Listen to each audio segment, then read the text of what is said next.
तर या होत्या आतापर्यंतच्या महत्त्वाच्या हेडलाईन्स आणि या घडीची महाराष्ट्राच्या राजकारणातली सर्वात मोठी बातमी, अर्थात एका राजकीय गौप्यस्फोटाची। हा गौप्यस्फोट झालाय भाजप शिवसेनेच्या न झालेल्या युतीची। महाराष्ट्राच्या राजकारणातली ही सगळ्यात मोठी बातमी।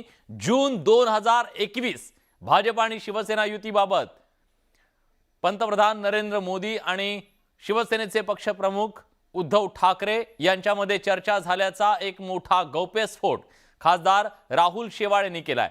पंतप्रधान नरेंद्र मोदी आणि उद्धव ठाकरे यांच्यात 2021 मध्ये युती संदर्भात जवळपास 1 तास चर्चा झाल्याचा गौप्यस्फोट त्यांनी केलाय।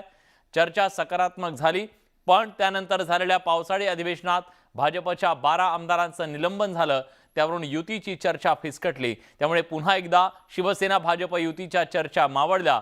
उद्धव ठाकरेंनी पुन्हा युतीसाठी प्रयत्न केले, पण त्यात त्यांना यश न आल्यानं त्यांनी आमदारांच्या बंडखोरीनंतर खासदारांना युतीचे प्रयत्न करायला सांगितले।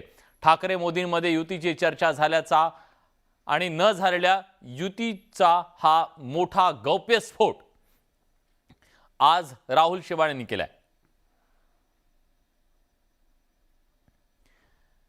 या राजकीय सगळ्या गौप्यस्फोटाच्या बद्दल आपल्याशी बोलण्यासाठी आता आपल्या सोबत अरविंद सावंत असणार आहेत। आपण त्यांच्याकडे जाऊया, पण त्याच्या आधी ऐकूया आज राहुल शेवाळे शिवसेनेचे खासदार यांनी या न झालेल्या युतीच्या संदर्भात काय गौप्यस्फोट केलाय। खासदारांच्या उपस्थित उद्धव साहेबांनी पण आम्हाला सांगितलं की मला पण युती करायची आहे, मी माझ्या परीने युती करण्याचा खूप प्रयत्न केला आणि त्यांनी या गोष्टीचा उल्लेख केला की ज्यावेळी ते देशाचे पंतप्रधान आदरणीय मोदी साहेबांना दिल्लीला भेटायला आले, त्या भेटीत त्यांनी या गोष्टीचा मोदी साहेबांकडे उल्लेख केला आणि मोदी साहेबांबरोबर त्यांची 1 तास चर्चा झाली आणि चर्चेत त्यांच्या युती संदर्भातल्या संपूर्ण चर्चा झाल्या। परंतु त्यानंतर ती बैठक साधारण जूनला झाली आणि जुलैलाच अधिवेशन होतं विधानसभेचं आणि त्या अधिवेशनात 12 भारतीय जनता पार्टीच्या आमदारांवर निलंबनाची कारवाई केली। त्यामुळे भाजपाच्या पण वरिष्ठ नेतृत्वांना वाटलं की एकीकडे आपल्याकडे युतीचं बोलणं होतं आणि दुसरीकडे 12 आमदारांवर कारवाई होते, तर ह्याबद्दल भारतीय जनता पार्टीचे पण पक्षश्रेष्ठींमध्ये संपूर्णतः नाराजगी झाली। या सगळ्याबद्दल अधिक बोलण्यासाठी आता आपल्या सोबत अरविंद सावंत जोडले गेलेले आहेत। आपण थेट त्यांच्याकडे जाऊयात। अरविंद सावंतजी, एक मोठा गौप्यस्फोट न झालेल्या युतीच्या संदर्भातला आज शिवसेनेच्या खासदारांनी केलेला आहे। काय नेमकं घडलं होतं? न झालेल्या युतीच्या त्या बैठकीच्या संदर्भात उद्धव ठाकरे यांनी खासदारांना काय सांगितलं होतं? हॅलो, बोला अरविंदजी, माझा आवाज तुमच्यापर्यंत पोहोचतोय? हा, नाही बोला। ते दुसरं तुमच्या चॅनलवर एकाच वेळेला 100 येतात ना, हा एकदम येत नाहीत। हॅलो, बोला। बरं, ठीक आहे। तर आता चॅनलवाल्यांसाठी खूप मोठी बातमी, मोठा गौप्यस्फोट केलेला आहे तुमच्या खासदारांनी। त्यांचं असं म्हणणं आहे की पंतप्रधान नरेंद्र मोदी आणि पक्षप्रमुख शिवसेनेचे उद्धव ठाकरे यांच्यात गेले वर्षी बैठक झालेली होती, 1 तास चर्चा झाली युतीच्या संदर्भात, असा गौप्यस्फोट केलेला आहे राहुल शेवाळे यांनी। तुमची पहिली प्रतिक्रिया काय? पहिली गोष्ट, जर अशी चर्चा झाली असं जर ते म्हणतात आदरणीय उद्धवजींनी सांगितलं, मग त्या चर्चेचा अंत काय झाला ते पण सांगा ना जरा। त्यांनी असं सांगितलं की 12 आमदारांचं निलंबन झालं। तुम्ही मध्ये बोलणार असाल तर तुम्हीच बोलत राहा, मी नाही बोलणार। तुम्हीच मला प्रश्न विचारला, मला उपप्रश्न विचारावा लागेल ना।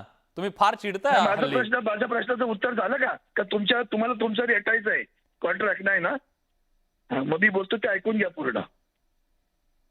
ही भाषा योग्य नाही अरविंद। जेव्हा राहुल शेवाळेंनी सांगितलं, त्याच मीटिंगमध्ये राहुल शेवाळेंना सांगायला पाहिजे की त्यांनी शेवटी काय सांगितलं। आदरणीय उद्धवजींनी जेव्हा 2019 मध्ये सुद्धा प्रचंड सहन करून सुद्धा सांगितलं की ठीक आहे, पण मला फक्त 2.5 वर्षासाठी मुख्यमंत्री पद आमच्या शिवसेनेला द्या, 2.5 वर्षानंतरचा शेवटच्या राजीनाम्याची तारीख मी ऍडव्हान्स देतो तुम्हाला, ती तुम्ही मंत्र्यासमोर लावा। इथपर्यंत सांगितल्यानंतर सुद्धा मुख्यमंत्री पद तर दूरच, पण बाकीच्या मंत्रिमंडळातील अनेक खात्यांबद्दल सुद्धा सतत हिणवलं जात होतं। याच्या बातम्या तुम्हीच देत होता आणि याच्या बातम्या छापून आलेल्या आहेत। आणि म्हणून उद्धवजींनी ते सोडलं। ते अर्धवट का सांगतात मला कळत नाही। आणि मग जर पंतप्रधानांनी या म्हणजे काय करायचं?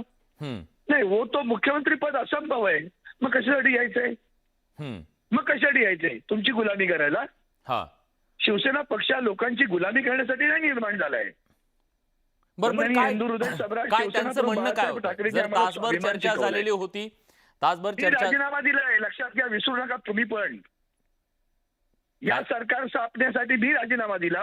एवढा कळवळा त्यांना त्यांच्याबद्दल होता किंवा हिंदुत्वाबद्दल होता तर एकनाथ शिंदेनी सांगायला पाहिजे, साहेब नका राजीनामा घेऊ, आपण जाऊ, नाही तर मग सरकारमध्ये राहायचं नाही. त्याचाही राजीनामा घ्या. आम्ही एनडीए मध्ये येत नाही, या राष्ट्रवादी बरोबर येत नाही.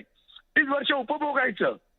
हा सगळं उपभोगल्यानंतर असं आता ऐकल्या वेळेला जेव्हा ईडी फिडी सगळे पाठी लागले, सीबीआय, इन्कम टॅक्स, तसं ताबडतोब एकेकाला स्वप्न पडायला लागली. आणि दादांचं खोटं निदान बोलू नये देवासमोर, माझी एवढीच विनंती आहे. बरं अरविंदजी, तशी काही बैठक जी झालेली होती त्या बैठकीमध्ये चर्चा काय झाली होती युती संदर्भात ती सांगा. हो मला सांगा, आमच्या पक्षाच्या अंतर्गत बैठकीतली चर्चा त्यांनी सांगितलं ना तुम्हाला, मग त्यालाच विचारा शेवट काय सांगितलं होता ते. हा पण म्हणजे ते काय नाही सांगत. म्हणजे उद्धवजींनी त्यांनी प्रस्ताव सांगितलं दिल्याच्या की नंतर त्यांनी पण शेवटपर्यंत असंभव मुख्यमंत्री पद मिळणार नाही. नाकारलं. करा तुम्ही प्रयत्न. मग काय झालं, तुमच्या प्रयत्नाला यश का नाही आलं? अर्धवट का सांगता? हम्म यांना एवढी उडबुडी आली तर त्यांनी सांगितलं करा ना तुम्ही. मग यांच्या स्वतःच्या प्रयत्नाला यश का नाही आलं याचं पण उत्तर दिलं पाहिजे ते. बर म्हणून शिवसेना तिथे गुलामासारखी जा अशी यांची म्हणणं आहे, असं यांचं मागणं आहे. हा न बोलवता पण तुम्हीच जा असं यांचं मागणं आहे. हम्म ते शिवसेनेला मान्य नाही. बर ठीक आहे. पण त्यांचं असं म्हणणं आहे की मुख्यमंत्री पद दिल्याच्या नंतर उद्धवजी असं म्हणाले होते की मी त्यांचं स्वागत करेन. कोण स्वागत करेल? शिवसेना कोण स्वागत करणार आहे? शिवसेना त्याचं स्वागत करेल जर एकनाथ शिंदे यांना मुख्यमंत्री पद दिलं गेलं. हो मग ते त्याच्यात असं ते काय बोलले ते तर ते असं म्हणाले होते की शिवसेना भाजप युतीतील 2.5 वर्षाचा आम्हाला द्या. तेव्हा एकनाथ बघा हे हा करार कोणाचा आहे? शिवसेना भाजपचा. हम्म राष्ट्रवादी आणि काँग्रेसचा नाहीये, हे लक्षात घ्या, त्या आघाडीचा नाहीये. हम्म आणि तेव्हा त्यांनी सांगितलं ते दिलं असतं तर एकनाथ शिंदेच मुख्यमंत्री झाले असते ना, स्वागत केलं असतं, आनंदच वाटला असता ना. पण नाही दिलं परवाच ना. बोलताय तो ते आता 2.5 वर्षाने काय देतायत? अरविंदजी परवा जी हिरवायला. बैठक झाली ना, हे जे बंड झालं त्या बंडानंतर उद्धव ठाकरे यांनी हे वक्तव्य केल्याचं त्यांचं म्हणणं आहे. अत्यंत दादांत खोटं बोलतो तो. ठीक असं कुठे त्या म्हणून मी म्हणाल ना, त्या वक्तव्यामध्ये शेवटी काय सांगितलं ते काय नाही सांगत. त्यांनी यांना सांगितलं की नाही, त्यांनी राहुल शेवळ्यांना जा तुम्ही म्हणून प्रयत्न केला, याची परवानगी घेऊन गेले होते. काय उत्तर घेऊन आले विचारा ना मग.